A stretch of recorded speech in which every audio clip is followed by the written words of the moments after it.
नमस्कार दोस्तों, स्वागत है आपके अपने YouTube चैनल संस्कृत अड्डा पर। दोस्तों, आज की जो वीडियो इसमें हम करने वाले हैं आपके TGT PGT 2024 में होने वाले एग्ज़ामों के लिए महत्वपूर्ण क्वेश्चन जो आपके यहाँ पर जो है संज्ञा प्रकरण से रहने वाले हैं। और ये जो आपकी व्याकरण जो है संज्ञा प्रकरण वेरी इंपॉर्टेंट है, चाहे कोई सा भी एग्ज़ाम हो, इसके अंदर से क्वेश्चन एग्ज़ाम में जरूर पूछे जाते हैं। तो सभी एग्ज़ामों के लिए आपके यहाँ पर ये महत्वपूर्ण रहने वाले हैं। तो जिसमें हमारा जो यहाँ पर पहला क्वेश्चन है, और अगर आप हमारी इनसे पहले वाली वीडियो को अगर आप देखना चाहते हैं तो इसे आप हमारे चैनल की प्लेलिस्ट में जाकर देख सकते हैं। तो एक जो है यहाँ पर कैंडिडेट का जो है मैसेज आया हुआ था कि जो ये 6, 7, 8 की जो बुक है उनकी PDF ये जो प्लेलिस्ट जो है हमें पता नहीं लग रही है, तो इस कारण से आप जो है इनको अलग अलग कर दें तो जल्दी ही जो आपको ये 6, 7, 8 की जो बुक वाली जो प्लेलिस्ट है वो अलग अलग मिल जाएगी। तो उसमें आप फिर जो आसानी से अपनी बुक जो उनको देख पाएंगे, तो जल्दी ही जो आपको ये मिल जाएगी। तो यहाँ पर हमारा है संज्ञा प्रकरण, जिसमें आपको सभी जो महत्वपूर्ण क्वेश्चन है लघु सिद्धांत कौमुदी के अनुसार देखने को मिलेंगे।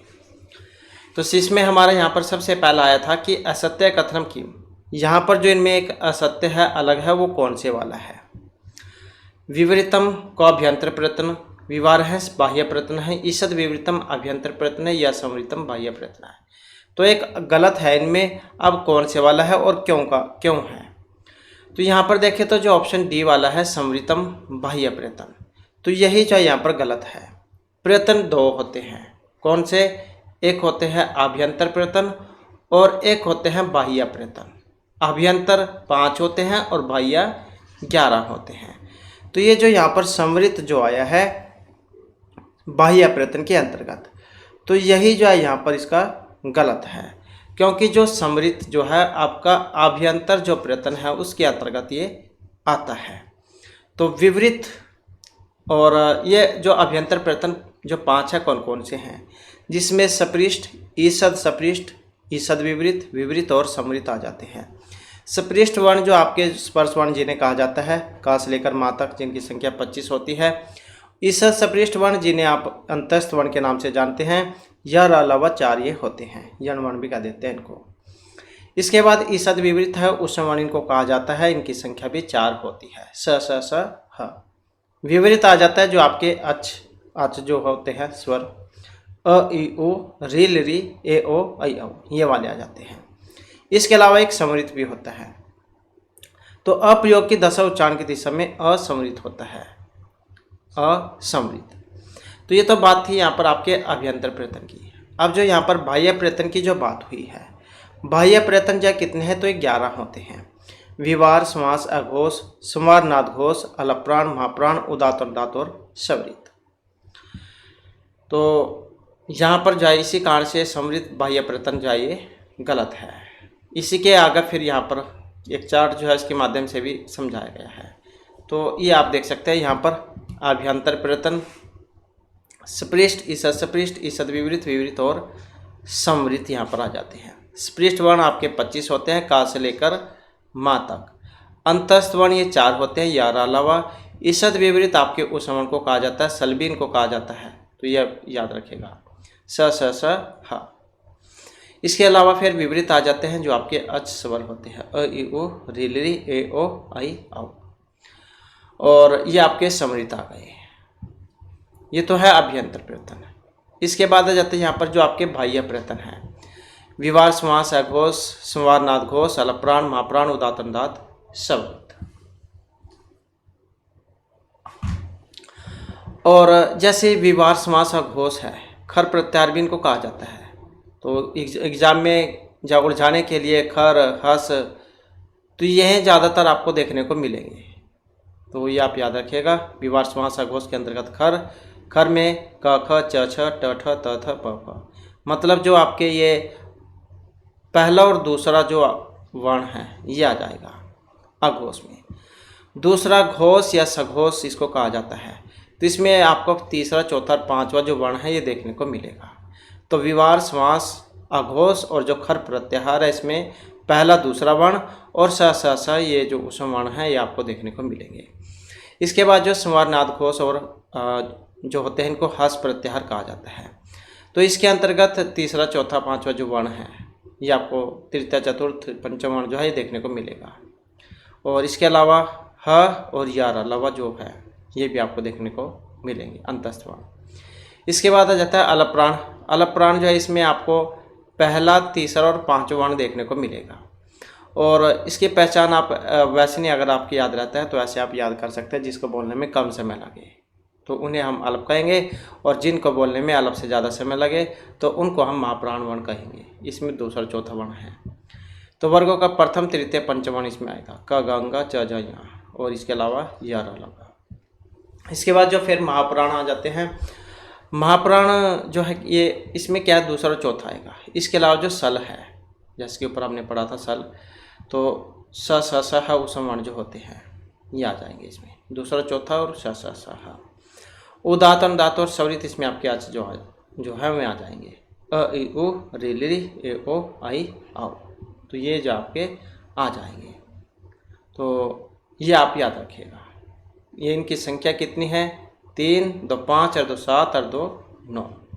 इसी प्रकार से यहाँ पर 2, 4, 6, 8, 10 और 4, 14, 3, 6, 9, 12, 15 और 4, 19, 3, 6, 9, 12, 15, 19, 2, 4, 6, 8, 10 और 3, 13।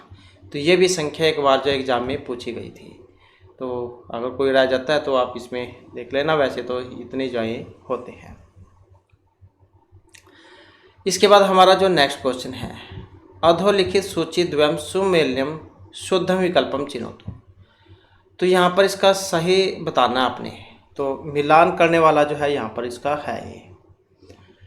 तो इसमें अगर हम देखें तो जो ऑप्शन सी है, 4, 1, 2 और 3 को माना गया है। जैसे प्रातिपदिक संज्ञा करने वाला कौन सा है, अर्थवद, अधातुर, अप्रत्यय, प्रातिपदिकम, ये वाला सूत्र है जो आपका प्रातिपदिक संज्ञा करता है। वृद्धि करने वाला कौन सा है, तो जो आदेश जो है इसके द्वारा होती है। पद संज्ञा करने वाला आपका शुभ तिगंतम पदम है, शुभंत और तिगंत की पद संज्ञा होती है। आपका जो संज्ञा प्रकरण जो उसमें आपको देखने को मिलेगा। ये हमने पहले कराया था, ये पुरानी वाली वीडियो में आप देख सकते हैं इनको। अगर वैसे तो हम सभी करा देंगे, अगर आपने पहले देखना है तो पुराने वाली वीडियो में आपको मिल जाएंगे। इसके बाद जो है यहाँ पर टी संज्ञा करने वाले की बात करें तो अचौंत्यादि टी ये वाला सूत्र है जो आपकी टी संज्ञा करेगा। इसके बाद आ जाता है नेक्स्ट में आ जाता है गोपस्य स्त्री गोपी इत्यत्र केन सूत्रेण का प्रत्यय होती। तो गोपी जो रूप है इसमें प्रत्यय होता है। अब जो यहाँ पर प्रत्यय होगा कौन से सूत्र के द्वारा होगा, तो यहाँ पर ऋण्यभ्यो गीप के द्वारा कीप होगा, बस तो इसका दीर्घ यही है। ऐसे ही पुण्योगादाख्याम इसका भी यही बचेगा। उगित चाहे इसका भी गीप कर ये प्रत्यय करते हैं, कई बार पूछ ले जाता है। जैसे पुण्योगादम ये ऋण्यभ्यो जो सूत्र है क्या करेगा, पुण्योगादाख्याम कौन सा करता है प्रत्यय, उगित चाहे कौन सा करेगा, तो प्रत्यय न यज्ञ संज्ञो ये कौन सा करेगा, तो ये सभी क्या है गीप प्रत्यय करेंगे, बचेगा इनका दीर्घ ही। तो यहाँ पर गोपी में कौन से वाला लगेगा। अब यहाँ पर अगर इनमें देखें तो जो ऑप्शन बी में दिए गए हैं पुण्योगाद आख्याम, तो ये वाला इसमें लगेगा। गोपा की स्त्री गोपी, तो इसमें पुण्योगाद आख्याम जो सूत्र है ये लगेगा। पुण्योगाद आख्याम जो है ये पुल्लिंग शब्द जो नर का घोतक हो उससे मादा बनाने के लिए गीस प्रत्यय जोड़ा जाता है, किंतु पालक शब्द में अंत होने वाले शब्दों के अनंतर नहीं। जैसे गोपः ये है, गोपः है, शूद्र है, किंतु गोपालकः से गोपालिका में टाप प्रत्यय जो है उसका प्रयोग किया जाता है। टाप का आशीष वस्तु है, अजादेश टाप जो सूत्र वो करता है। और ऋण्यभ्यो गीप की अगर हम बात करें तो इसमें ये आपको उसमें लगेगा। जैसे कर्तरी है, करेगा आपकी गीप ही, ये भी गीप का बचेगा यही वाला। कर्तरी आपने रूप पढ़ा होगा ये वाला कर्तरी, तो उसमें लगता है कर्तरी, दंडिनी, राजी, सुनी। और उगित चाहे ये भी आपका गीप ही करेगा, बचेगा इसके यही। लेकिन इसके जो रूप है नदी और चौरी, देवी, ग्राही, गरी, पल्लवी, तो ये इसमें लगता है। तो यहाँ पर जो ऑप्शन आएगा बी वाला। इसके बाद है नेक्स्ट, हमारा नेक्स्ट में आ जाता है सरसीजम। इतेतर का प्रत्यय है। अब इसमें प्रत्यय कौन सा सरसीजम में, या फिर ड, ख, ट या क, सरसीजम। इसमें प्रत्यय की बात करें तो इसमें ऑप्शन आएगा ये वाला। तो ड जो है यहाँ पर प्रत्यय है इसमें। और सूत्र कौन सा है, सप्तम्याम जनेर डः, ये वाला सूत्र है। सप्तम्यंत पद पहले रहने पर जन धातु से ड प्रत्यय होता है। तो जन धातु में ड प्रत्यय ये करता है। ड जो है इसका अशेष बचता है। सरसीजम है जैसे सरसी प्लस में जन और ड, ये वाला बनेगा इसका। ये जैसे ये है सरसी जन और ड, ये वाला बनेगा इसका। सरसीज मतलब जो कमल के लिए प्रयोग होता है, जलाशय में उत्पन्न होने वाला। सरहे प्लस जन और ड, सरोवर में उत्पन्न होने वाला। तो ड प्रत्यय है इसमें। सप्तम्याम जनेर डः, ये वाला सूत्र लगेगा इसमें। इसके बाद आ जाता है यहाँ पर संस्कृत व्याकरण पाणिनि अनुसृत्य प्रत्याहाराणाम संख्या की थी। तो पाणिनि जैन के अनुसार यहाँ पर प्रत्याहारों की संख्या कितनी है व्याकरण में, 54, 45, 43 या फिर 39 कितनी है।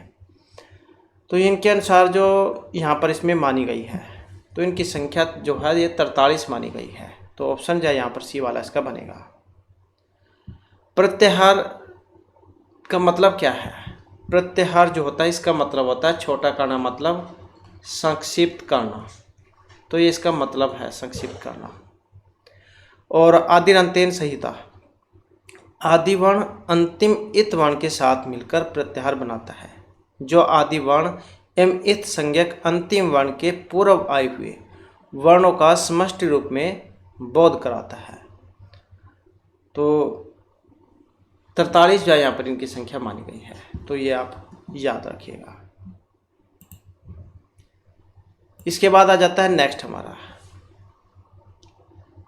नेक्स्ट में आ जाता है कर्ण संज्ञा होगी। कर्तुर इप्सितम कर्म साधकत्वम क्रिया अभिप्रेतस्य या अधिकरणस्य, किसकी होगी। कर्ण संज्ञा की बात करें तो यहाँ पर ऑप्शन आएगा पी वाला। तो ये जो साधकत्वम जो सूत्र है ये करेगा, साधकत्वम कर्णम, यह ऐसे बनता है साधकत्वम कर्णम, साधकत्वम कर्ण। क्रिया की सिद्धि में जो सहायक होता है उसे कर्ण कहा जाता है। बालकः कंदुकेन कृति, तो इसकी होगी है। नेक्स्ट आ जाता है अपदान संज्ञा विधानम न करोति सूत्रम। अपदान संज्ञा करने वाला एक नहीं है इसमें। ये कौन सा है, जो यहाँ पर ऑप्शन बी में दिया गया है, स्प्रेहर इप्सित है। क्योंकि जो स्प्रिय धातु जो होती है स्पर्श करने अर्थ में, इसमें चतुर्थी विभक्ति लगती है, चतुर्थी। तो यही जो है यहाँ पर इसमें नहीं आएगा। पुष्पेभ्य है स्प्रियहति, ये आप याद रखिएगा, वेरी वेरी इंपॉर्टेंट है इसका ये वाला उदाहरण। ध्रुवम अपाय पदानम भुव प्रभाव च वाणार्थनम इप्सित है। ये सारे के सारे जो है पंचमी के हैं। इसके बाद आ जाता है नेक्स्ट क्वेश्चन।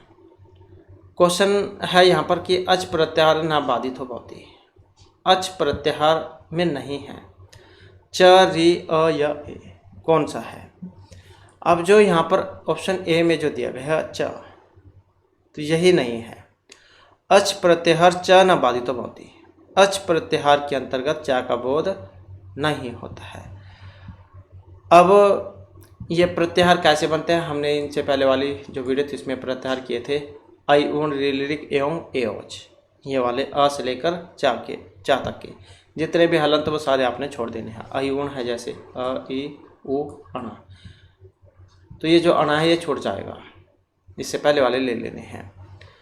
तो ये होते हैं अ से लेकर चा वाले। तथा हल प्रत्याहार में संपूर्ण व्यंजन वर्ण आ जाते हैं, तो ये जो इसमें नहीं है। नेक्स्ट आ जाता है क्रम संज्ञा विधायक सूत्रम नास्ति अभिनिविशेष कथितम च तथा युक्तम च अनिश्चितम युक्त प्रधानम। तो क्रम संज्ञा वाला एक नहीं है इनमें। अब ये कौन से वाला है और फिर कौन से वाला है, और कौन सी विभक्ति इसके योग में रहती है। यहाँ पर अगर हम देखें तो नहीं है, जो ऑप्शन डी में दिया गया है ये वाला, क्योंकि ये जो है इसके योग में तृतीय विभक्ति होती है। तो सह युक्त या प्रधानम, सह साकम सार्धम समम आदि के साथ तृतीय विभक्ति होती है। पितरा सह साकम सार्धम समम व गृहम गच्छति, तो ये सारे के सारे जो है आपके द्वितीय विभक्ति में लगते हैं। अभिनिविष्ट सन्मार्गम अभिनिविष्टे, संतः सन्मार्गम अभिनिविष्टे, तथा युक्तम च अनिश्चितम ग्राम गच्छन्ति नम से परिस्थिति। और ये जो एक अकथितम चा है जो उसमें लगता है, जिसके अंतर्गत 16 धातुएं आती हैं। दुहु याच पच दंड ची ब्रू सास जी मत मुसनी ही क्रीव है, ये वाली 16 धातुएं हैं जो इसमें आती हैं। तो देवदत्ता गाम पहन दोगती, तो यही इसमें नहीं है। इसके बाद आ जाता है लोप संज्ञा विधायक सूत्रम अस्ति। अब लोप संज्ञा वाला यहाँ पर तस्य लोप है, दर्शनम लोप है, हलंतम या आदिरंतेन संहिता, कौन से वाला है लोप संज्ञा विधायक सूत्र। तो लोप संज्ञा विधायक सूत्र की बात करें तो जो ऑप्शन सी में दिया गया है यहाँ पर अदर्शनम लोप है, तो इसी को जो है यहाँ पर इसमें माना गया है। और आदिरंतेन संहिता, आदिवर्ण अंतिम इत वर्ण के साथ मिलकर प्रत्याहार बनाता है, जो आदि वर्ण एवं इत संज्ञक अंतिम वर्ण के पूर्व आए हुए वर्णों का समष्टि रूप में बोध कराता है। जैसे अच है, अच प्रत्याहार, तो हमने इसमें देखा था अयुण ऋलिक एवं आई औच में वाले इसमें आ जाएंगे अच में। हलंतम है, जैसे उपदेश अंतिम हलित स्यात्, उपदेश में अंतिम व्यंजन वर्ण इत संज्ञक होता है, लेकिन विभक्ति में अंतिम त स तथा म का लोप नहीं होता। और तस्य लोप है, ये आदर्शम लोप है, ये करता है, मतलब ये भी लोप ही करता है, ये भी है और ये भी आदर्शम लोप है भी। इसके बाद है नेक्स्ट हमारा, तो यहाँ पर जो इसमें मिलान करना है, अधोलिखितानाम समुच्चयन तालकाम चुनोत, तो यहाँ पर इनका मिलान करना है। और मिलान करने में वैसे जिसका पहले पता हो उसी का आप मिलान करके एक बार देख लें। अलो अंत्यात पूर्व उपधा, उपधा करता है, ए का 4 में देख सकते हैं कौन से वाला है, ए का 4 में। अब यहाँ पर जो है ये ए का 4, मतलब ए का 4 में देख सकते हैं कौन से वाला है, तो सी वाला है। यहाँ से ऐसे है 1 2 3 4 या ए, तो जैसे यहाँ पर अलोन्त्यात पूर्व उपधा है, अचोन्त्यादि टी जो है इसके द्वारा टी संज्ञा होती है, अप्रयुक्त एकाल प्रत्यय होता है और न नेसद विकल्पो विभाषा। तो इस प्रकार के यहाँ पर ये इसमें जो है सूत्र दिए गए हैं।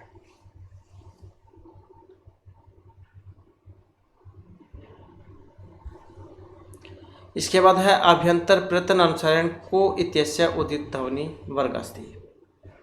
तो जैसे कि हमने ऊपर बात की थी अभ्यंतर और प्रयत्न वाली, तो अभ्यंतर प्रयत्न जो उसके अनुसार को इसके जो यहाँ पर ध्वनि वर्ग स्पर्श समघर्षी पार्श्विक समघर्षी या स्पर्श कौन सी है, तो यहाँ पर जो इसकी मानी गई है स्पर्श वर्ण में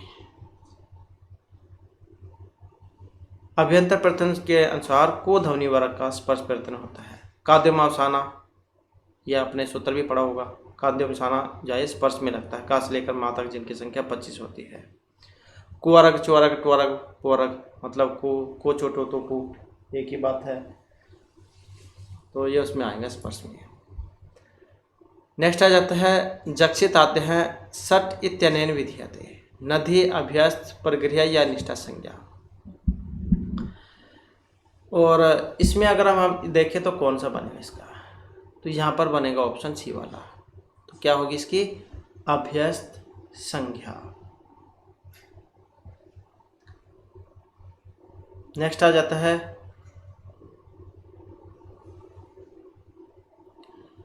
समघर्षी ध्वनि अस्ति, समघर्षी ध्वनि है यहाँ पर च स छ य अंग, तो समघर्षी ध्वनि कौन सी है? और समघर्षी ध्वनि कौन सी है जो ऑप्शन सी में दी गई है। जो आपके उपसम वर्ण जो होते हैं स स स ह, यही आपके समघर्षी व्यंजन इनको कहा गया है। तो जिन व्यंजनों के उच्चारण में स्पर्श का समय अपेक्षाकृत अधिक होता है और उच्चारण के बाद वाला व्यंजन समघर्षी हो जाता है तो उन्हें हम स्पर्श समघर्षी कहेंगे। च छ ज झ ये स्पर्श समघर्षी व्यंजन हैं।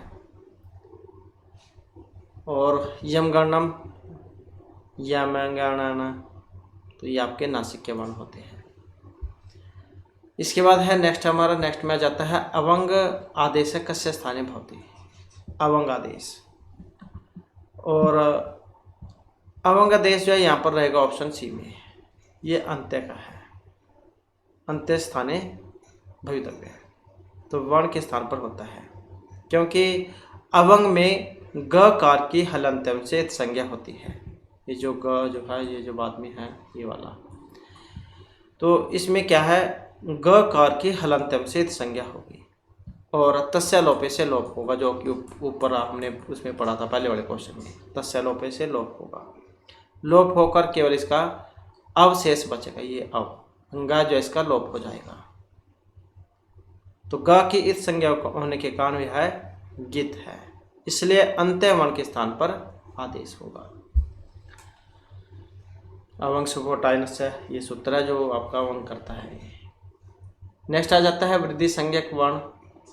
री या ए ई कौन सा है वृद्धि संज्ञा वाला? अब वृद्धि संज्ञक जो यहाँ पर इसमें आया है जो ऑप्शन बी में दिया गया है आई, तो ये वृद्धि वाला है। जब अ या आ के बाद, ये तो आ या फिर अ या आ के बाद ए हो तो दोनों के स्थान पर क्या हो जाएगा आई हो जाएगा। ये वाला ये आपका वृद्धि में होता है। वृद्धि की पहचान क्या है? दो मात्राएं आपको देखने को उसके ऊपर मिलेगी। जैसे कृष्ण एकत्वम है, कृष्णई एकत्वम, ये दो मात्राएं आ गई। ऐसी एक और इसका प्रसिद्ध उदाहरण है गंगेशा, ये वाला गंगईसा, गंगा प्लस में ऐसा गंगईसा। कहने का मतलब है कि इसके ऊपर जो है दो मात्राएं आपको देखने को मिलेगी जिसकी वृद्धि होती है। इसके बाद आ जाता है नेक्स्ट हमारा।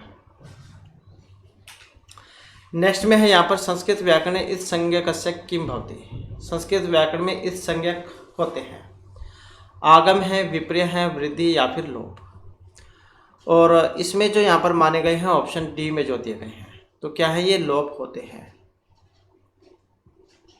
इस संज्ञक वर्णों का लोप होता है। इसके बाद है संस्कृत व्याकरण लोप है शब्देन वर्णस्य का अवस्था सूच्यते। संस्कृत व्याकरण में लोप जो है शब्द की वर्ण की अवस्था। विकार है नाशय दर्शनम या पुनरावर्तनम। और क्या होता है तो ये जो है यहाँ पर अदर्शनम होता है। तो संस्कृत व्याकरण लोप शब्देन वर्णस्य दर्शनम सूच्यते, अर्थात संस्कृत व्याकरण में लोप शब्द से वर्ण का न दिखाई देना सूचित होता है लेकिन उसका प्रभाव शब्द में विद्यमान रहता है। जैसे दशरथ है, दशरथ और साथ में इया प्रत्यय है तो इसका तो लोप ही हो जाएगा जितने भी लंत होते हैं, ई शेष बचेगा। तो यहाँ पर क्या बनेगा इसका दशरथी, दशरथी ये वाला इसका बन जाएगा। तो अदर्शनम लोप से लोप संज्ञा होती है। नेक्स्ट आ जाता है यस्य हल इत्यत्र यस्य इत्यनेन ग्रहणम भवति। केवलम यकार आकार सहितम यकार यत् प्रातिपदिके निष्पन्नस्य षष्ठ्यस्य या उक्तिषु न कस्यापि। तो यस्य हल इत्यत्र यस्य इत्यनेन ग्रहणम भवति। अब यहाँ पर इसमें हम देखें तो जो ऑप्शन बी में है आकार सहितम यकारस्य। नेक्स्ट आ जाता है अधोलिखित से वृद्धि संज्ञक नास्ति। अब इनमें एक वृद्धि संज्ञक नहीं है, ये कौन सा है? आ, औ, हो या फिर आई, कौन सा है?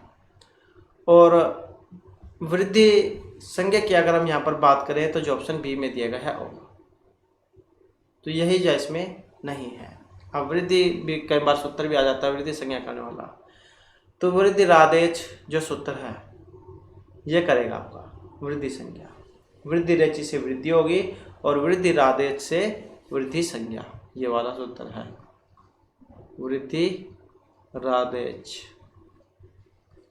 ये है जो आपका वृद्धि संज्ञा करता है। अर्थात अ आई औ की वृद्धि संज्ञा होती है, क्योंकि ये जो ओ है ओ को गुण होता है, आद गुण से गुण, आदेंग गुण से गुण संज्ञा, तो ये गुण में लगता है, यही इसमें नहीं है। और वृद्धि संज्ञा 4 होते हैं, ये आप याद रखिएगा। इसमें एक ये वाली भी है अ औ ए आई, ये वाले हैं, तो ये क्योंकि ये गुण में आता है। इसके बाद है नेक्स्ट, हमारा नेक्स्ट में आ जाता है गुण संज्ञक वर्णों को।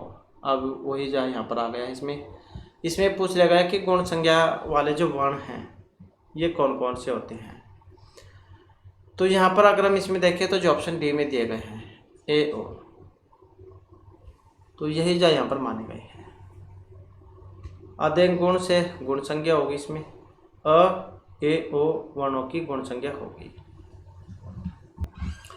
तो यहाँ पर जो गुण संज्ञा है इनकी होगी, इसके साथ एक ये भी है अ ए ओ, जो इनकी गुण संज्ञा होगी। आदेंग गुण से गुण संज्ञा और आद गुणा से गुण होता है। तो एक ये जो इसमें था ये शायद पहले वाला, तो यहाँ पर जो ए है ये नहीं है, ये 3 ही है, ये 3 है। तो ये 3 होते हैं, कौन कौन से हैं जिसमें जिनकी वृद्धि होगी, तो एक है ये वाला अ आई और ओ औ, तो ये 3 है जिनकी वृद्धि होगी, और ये भी 3 ही है जिनकी गुण संज्ञा होगी अ ए ओ, ये गुण वाले हैं और ये 3 वृद्धि वाले हैं अ आई औ। तो ये थोड़ी सी मिस्टेक थी यहाँ पर, ये आप जो इस प्रकार से इसे समझ लीजिएगा। इसके बाद आ जाता है नेक्स्ट में हमारा, और नेक्स्ट में है हरि एतौ इत्यत्र हरि सदस्य का संज्ञा। तो ये हरि की संज्ञा होगी स्वर्ण गति घी या प्रक्रिया संज्ञा। तो यहाँ पर संज्ञा की बात करें तो ऑप्शन आएगा डी वाला, तो प्रक्रिया संज्ञा जो यहाँ पर इसकी होगी। और सूत्र कौन सा है, इदुद्वेद वचनम प्रक्रियम, ये वाला सूत्र है जो आपका प्रक्रिया संज्ञा करेगा। जब संज्ञात्व सर्वनाम अथवा क्रियावाचक शब्द के द्विवचन के रूप के अंत में दीर्घ ई, दीर्घ उ या फिर ए रहता हो तो उस दीर्घ ई, दीर्घ उ और ए की प्रक्रिया संज्ञा होगी, इनको प्रक्रिया कहा जाएगा। तो इदुद्वेद वचन प्रक्रिया हम जाइए आपका प्रक्रिया संज्ञा करेगा। इसके बाद है नेक्स्ट हमारा मनस इत्यत्र टी संज्ञा का भवती। मनस में टी संज्ञा, तो अस नस, जैसे ये मनस है म न और सा। अब जो ये टी संज्ञा जो है यहाँ पर ये पूछा गया है, जो अ और सा इसकी है, न सा की है, ये म में जो अ है अ न सा की होगी या फिर खाली सा की होगी। तो अचौंत आदि टी जो सूत्र हमने पहले भी पढ़ा था, ये जो आपकी टी संज्ञा करता है। तो अब यही पूछा गया कि किसकी करेगा ये, तो ये किसकी करेगा, ये करेगा जो ऑप्शन ए में दिया गया है। तो अस की जाए करेगा किसी भी शब्द के अंतिम स्वर से लेकर अंत तक का अक्षर समुदाय टी संज्ञा कहलाता है। जैसे ये मनस है, जब हम इसके वर्ण विच्छेद करेंगे तो क्या बनेगा, म अ न अ और साथ में स, तो ये टुकड़े होते हैं इसके। अब इसमें जो अस है अ और स, इसी की क्या है टी संज्ञा होगी, ना में अ और सा की। इसके बाद है इदुतो चाहे सप्तम्य अर्थी इत्यनेन भवति, गुण प्लुत प्रकृति भाव या प्रक्रिया संज्ञा। अब जैसे कि ऊपर सूत्र हमने पढ़ा था तो वही है ये इदुद्वेद वचन प्रक्रियम, तो क्या करेगा, प्रगृह्य संज्ञा जो है करेगा। किसकी करेगा, दीर्घ ई दीर्घ उ एकारांत और द्विवचन इनकी करेगा ये प्रगृह्य संज्ञा, जिसका उदाहरण हमने ऊपर पढ़ा था हरिहेतु वाला। इसके बाद है अधोलिखितेषु खकारस्य बाह्य प्रयत्न विषयकम उपयुक्त विकल्पम चुनित। तो ख का बाह्य प्रयत्न विषयक उपयुक्त कौन सा है इसमें, तो हमने शुरू में अभ्यंतर और बाह्य प्रयत्न जो है उसमें किए थे। तो यहाँ पर अगर हम इसमें देखें तो कौन सा है इसका, इसमें रहेगा जो ऑप्शन सी में दिया गया है। तो आपका जो ख कार जो है इसमें कौन कौन से आएंगे, विवार, समास, अघोष और महाप्राण वाले, तो ये जो है इसमें आएंगे।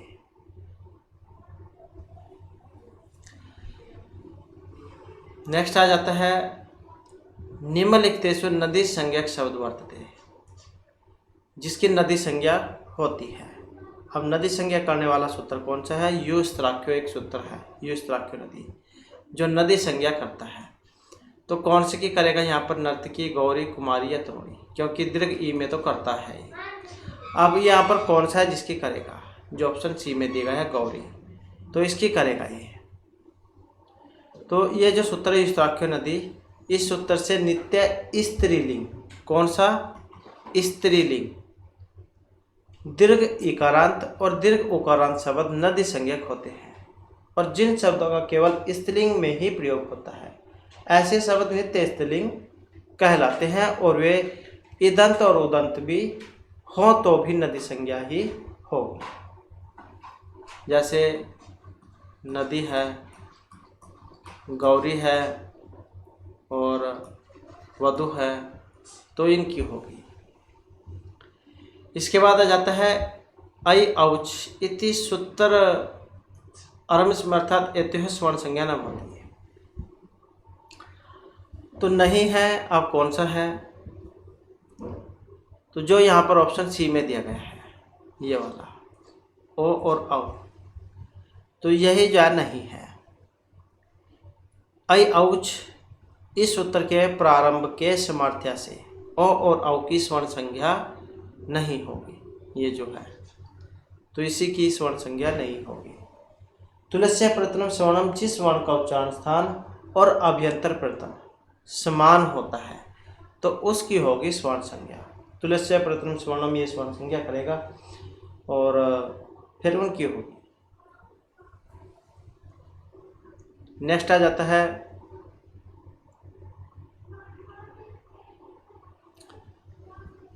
एच एम भेदा नास्ति, तो जो एच है इनमें एक नहीं है, हर्ष, प्लुत, दीर्घ या उदात आदि भेद, तो एच एम भेदा नास्ति, कौन सा, जो ऑप्शन ए में है हर्ष भेद है। तो एच जो प्रत्यार है, ये एच जो होता है, इसके लिए आपको प्रत्यार पता होने चाहिए। तो आप ये हमारे पहले वाली वीडियो देख लीजिएगा, उसमें हमने बताया था कि प्रत्यार कैसे बनते हैं। तो एच प्रत्याहार जो इसके अंतर्गत जो वर्ण आते हैं कौन कौन से, ए, ओ, आई, औ का हर्ष भेद नहीं होता, परंतु एच के दीर्घ भेद, प्लुत और उदात भेद होते हैं। तो इसी कारण से जो ऑप्शन ए वाला इसका माना गया है। इसके बाद है लण घटकण आरंभ आदाय प्रत्याहार बनती, तो इसमें कितने हैं, एक है, त्रय, दो या चतवार है। तो इसमें जो है 3 को माना गया है, तो ये आ जाते हैं त्रय। तो लण जो है इसमें प्रत्याहार। इसके बाद है संयोगांत लोपः निषिध्यते, यण है, यम है या फिर यय है। तो इसमें जो है ऑप्शन आएगा ये वाला, तो कौन सा है, ये यण है, संयोगांत लोपो यण है, अर्थात संयोग के अंत में यदि यण प्रत्याहार का वर्ण हो तो उसका लोप नहीं होता। इसके बाद है चैत्र है, चैत्रम गस्ती इति वाक्यम वारिते व्याकरण, पर संवेद तत्व निवेशाद फलाश्रय भावात एकस्य उभय संज्ञाम असंभवात या पर यकृति संज्ञा भादात। तो इसमें कौन सा है जो ऑप्शन डी में दिए गए हैं, पर यकृति संज्ञा बाधात। नेक्स्ट आ जाता है शिव सूत्रेषु अणकार आदि अनुबंध कर्ता भवति पाणिनिः व्याधिः स्वयं शिवः या पतंजलि। तो शिव सूत्रेषु अणकार आदि अनुबंध कर्ता भवति कौन से हैं जो यहाँ पर ऑप्शन बी में दिए गए हैं, कौन से हैं तो स्वयं शिव है। तो भगवान शिव ने जब डमरू बजाया था अपना डमरू, तो 14 जो है उससे प्रत्यारों का निर्माण हुआ था, महेश्वर सूत्र जिन्हें कहा जाता है। तो 14 सूत्रों में अंत्य 14 वर्ण भगवान महेश्वर ने शब्द जोड़े हैं। तो इससे बात सिद्ध होती है कि अनुबंध रहित 14 सूत्र तो अनादि होने से श्रुति रूप है, परंतु अंत्य 14 वर्ण तो आदि अर्थात कर्तृकृत है। तो इसलिए भाष्यकार ने भी अनुबंध करणार्थ वर्ण नाम उपदेश है ये कहा था। तो यहाँ पर अनुबंध करने से जो सिद्ध होगा कि ये अनुबंध कृत अर्थात निर्मित हैं और स्वाभाविक रूप से इनके कर्ता भी वही होंगे जो 14 सूत्रों के उपदेश करता है। तो इसलिए इन 14 सूत्रों के अनुबंध पाणिनि ने कृत न होकर महेश्वर कृत कहे हैं। तो यह है स्वयं शिव सूत्र जो आपके ये महेश्वर सूत्र जो है 14 आयुर्वेदिक वाले। इसके बाद है ओतोगार्गस्य इति सूत्रेण भवति स र य विसर्गलोप ओतोगार्गस्य। अब ओतोगार्गस्य जो है इसका कौन सा इसका माना गया है जो ऑप्शन बी में है या का लोप। ओतोगार्गस्य जो सूत्र है तो ओकार से परे पदांत में स्थित अलघु प्रयत्न वाला जो य मतलब यकार है उसका नित्य लोप होता है।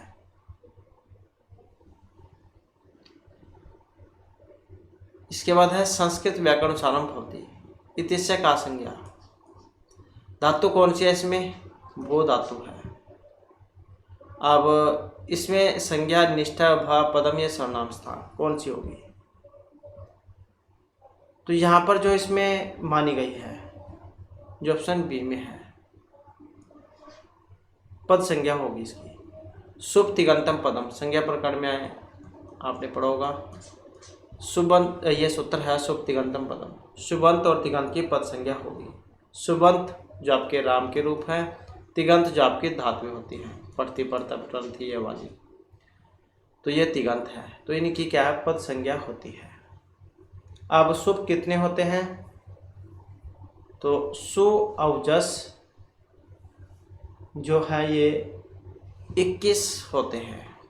कितने होते हैं 21। और तिगंत तिप्तास जी तो ये होते हैं 18। तो ये भी आपके एग्जाम में पूछा जाता है। नेक्स्ट है संयोग संज्ञा भवति दो वाक्यों मध्य स्वरी हो पदी हो या व्यंजन मध्य संयोग संज्ञा होती है। अब जो ये संयोग संज्ञा जो होगी तो किसके बीच में होगी, और जो यहाँ पर दिया गया है ऑप्शन बी में दो पदों मध्य दो पदों के बीच में। तो वैसे ही शुभ तिगंतम पदम सुबंत और तिगंत पद संज्ञा होगी। तो ये जो दो व्यंजन है पत्नी, तो दो व्यंजन जो है इनके बीच में होगी, दो व्यंजन के बीच में, दो व्यंजन के बीच में। हलोंतरा संयोग है ये वाला सूत्र है जिसमें लगता है कि आचों के व्यवधान से रहित हलों की संयोग संज्ञा हो, अर्थात जिन दो व्यंजनों के बीच में स्वर ना हो तो उन दोनों को मिलाकर संयोग संज्ञा होगी। शुद्धि उपास्य रूप आपने पढ़ा होगा, शुद्धि प्लस में उपास्य शुद्धि उपास्य है। तो ये जो शुद्ध उपास्य जो है इसमें द और धा ये दो व्यंजन स्वर के व्यवधान से रहित है, इसलिए इनकी संयोग संज्ञा होती है। इसके बाद है नेक्स्ट हमारा नेक्स्ट में है प वर्गस्य उच्चारण स्थान भवति औष्ठव दंत तालु या कंठ, ये आपका उच्चारण स्थान में से है। अब प जो है इसका उच्चारण किससे होता है इसका उच्चारण होगा ओठ के द्वारा, हमारे जो होठ होते हैं इनसे।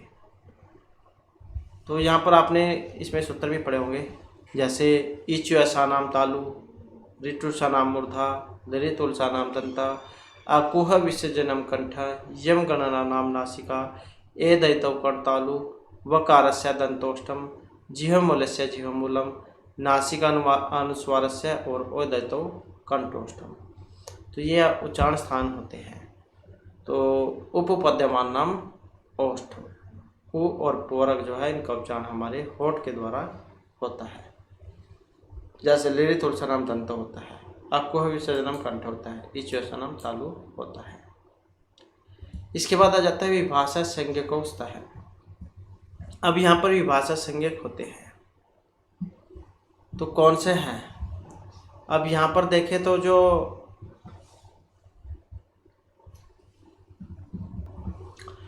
तो ये जो न और वा जो है इनकी होगी। न वेती भाषा ये वाला सूत्र है। तो प्रतिशोध और विकल्प की भाषा संज्ञा होती है। विभाषा का मतलब है किसी कार्य का विकल्प से होना। वा तथा अन्यतरस्याम शब्दों का भी भाषा के अर्थ में प्रयोग किया जाता है। अन्यतरस्याम आपने काफ़ी सूत्र में पढ़ा होगा। जैसे आप किसी को बच्चे को क्वेश्चन देते हैं क्वेश्चन पेपर में कि आपने एक ये वाला क्वेश्चन करना है, एक ये वाला करना है, और इसमें आप जो है एक अथवा लिख देते हैं, अथवा। तो इसका मतलब है कि कोई सा भी एक कर लो। जैसे दो क्वेश्चन हैं, इसके दूसरे के दो क्वेश्चन दे दिया आपने, एक और दे दिया, तो इनके बीच में आप अथवा दे दोगे कि चाहे तो ये कर लो चाहे फिर ये वाला कर लो। तो वही है, वाह भी हो जाता है कई बार। अनंतर श्याम दे दिया जाता है, अनंतर श्याम। तो इसका मतलब वही है, विकल्प वाला ऑप्शन क्या देते हैं, जैसे चाहे तो ये कर लो चाहे ये वाला कर लो। तो न वास जो है इसका रहेगा ये। नेक्स्ट आ जाता है चाद्य सत्वे इति सूत्रेण विधीयते। उपसर्ग संज्ञा धातु विभाषा निपात संज्ञा, ये क्या करता है? और इसका रहेगा ऑप्शन डी वाला, च आद्य सत्वे, ये निपात संज्ञा करता है। तो अद्रव्यवाची च आदि की निपात संज्ञा करेगा ये, च आदि की निपात संज्ञा। और उपसर्गा क्रिया योग, ये क्या करेगा? प्र आदि क्रिया के योग में उपसर्ग संज्ञक होते हैं। जो आपके ये उपसर्ग जो होते हैं 22 प्रपरा सम वाले। और भुआते धातु से धातु संज्ञा होती है। जो आपके धातु जैसे ग्रुप हमने शुरू में किया था वो भवती वाला, भवती भवता भवंती।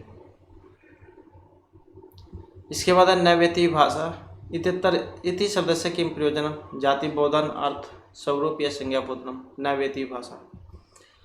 अब यहाँ पर देखें तो जो कौन सा ऑप्शन सी वाला है, अर्थ बोधनम। तो नैवेती भाषा क्या करेगा? न और वा की विभाषा संज्ञा करेगा। यहाँ पर न का अर्थ निषेधात्मक तथा वा का मतलब विकल्प से है, इसलिए यहाँ पर न वेती विभाषा सूत्र अर्थबोधन के अर्थ में प्रयुक्त होता है। तो अर्थबोधन जाए यहाँ पर इसका सी आंसर हो जाएगा।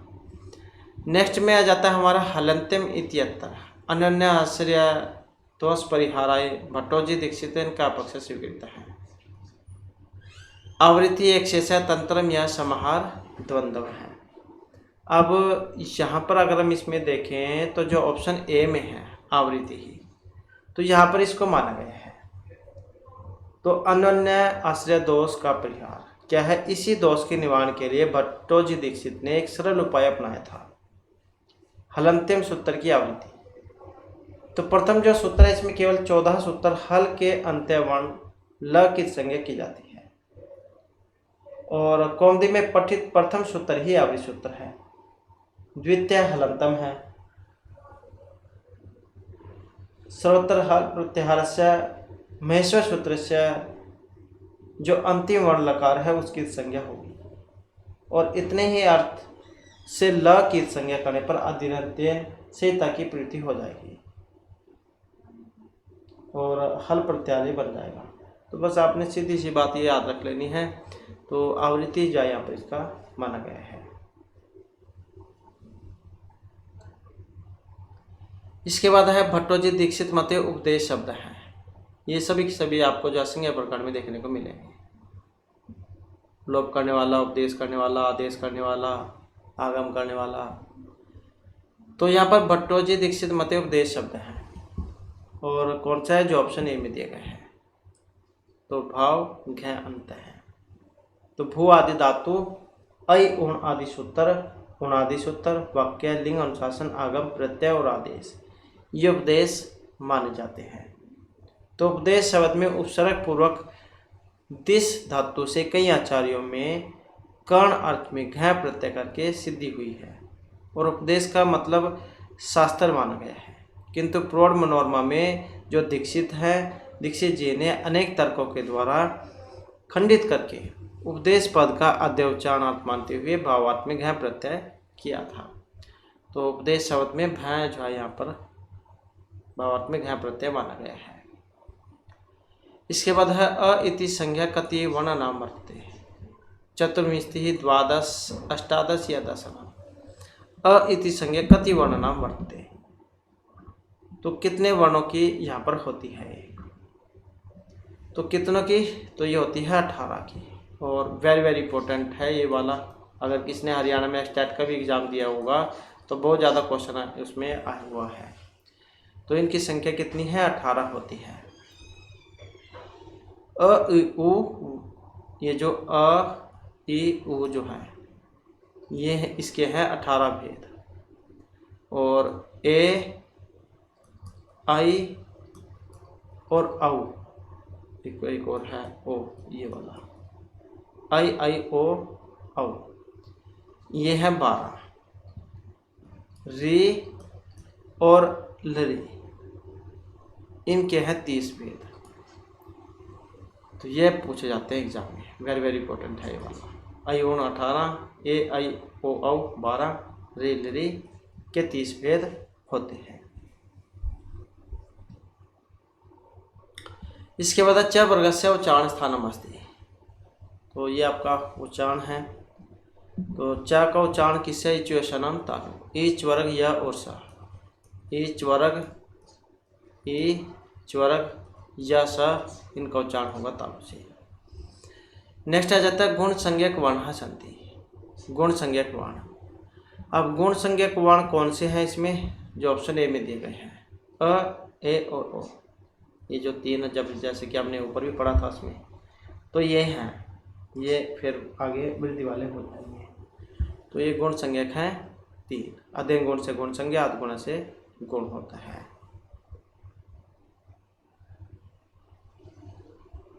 नेक्स्ट आ जाता है संहिता संज्ञा विधायक सूत्रम। संहिता संज्ञा करने वाला सूत्र है। अब संहिता संज्ञा करने वाला कौन सा है, ऑप्शन डी में जो दिए गए हैं। परसन्निकर्ष संहिता, ये वाला सूत्र है जो संहिता संज्ञा आपका करेगा। संहिता मतलब जो संधि होती है। नेक्स्ट है लघु सिद्धांत कौमुदी अनुसारेण अभ्यंतर प्रयत्न कतिधा भवति। तो ये तो जैसे कि हमने शुरू में भी पढ़ा था क्वेश्चन में, अभ्यंतर 5 और बाह्य 11 होते हैं। इसके बाद है यन वर्ण नाम उच्चारणे बाह्य प्रयत्नम नाम अस्ति। तो इसमें बाह्य प्रयत्न है। तो कौन सा है, जो ऑप्शन ए में दिए गए हैं। तो जो अलप प्राण है, जिनको बोलने में कम समय लगता है। इसके बाद है अधो लिखितेषु पदम अस्ति पठ मातृ राम्य गच्छन्ति। जैसे कि हमने इसमें भी पढ़ा था, शुभ तिगंत पदम, सुबंत और तिगंत की पद संज्ञा होती है। तो यहाँ पर वही पूछा गया है। और कौन सा है, जो ऑप्शन डी में दिए गए हैं, जो गच्छन्ति जो आया है यहाँ पर, जो सुबंत और तिगंत से बनता है। प्रातिपदिक में लगने वाले प्रत्यय को शुभ तथा धातु में लगने वाले प्रत्यय को तिंग कहा जाता है। तो इसमें गच्छन्ति पद है क्योंकि इसमें गम धातु से झे प्रत्यय लगने पर गच्छन्ति रूप बनता है। इसके बाद है वर्णनाम अतिसंहिता सन्निधो का संज्ञा स्यात् संयोग स्वर्ण संहिता स्वर्णाम स्थान। तो वर्णनाम अतिसंहिता सन्निधो संहिता संज्ञा स्यात्, क्या होगी? संहिता संज्ञा। वर्णों की अत्यंत समीपता की संहिता संज्ञा होती है।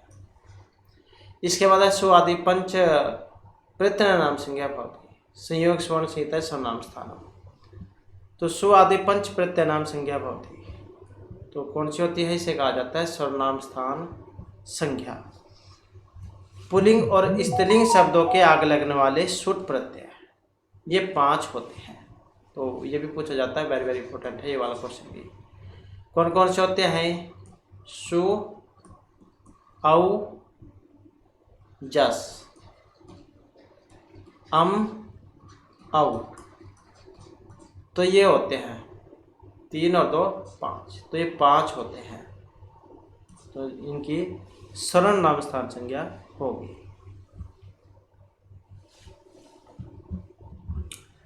तो इस प्रकार से जो हमारा आज की क्लास में महत्वपूर्ण क्वेश्चन थे, वो क्वेश्चन और भी बहुत सारे रह जाते हैं जो हम नेक्स्ट वीडियो में करेंगे, क्योंकि फिर वीडियो ज़्यादा लंबी हो जाती है। और दोस्तों हमारे साथ अंत बनाने के लिए धन्यवाद।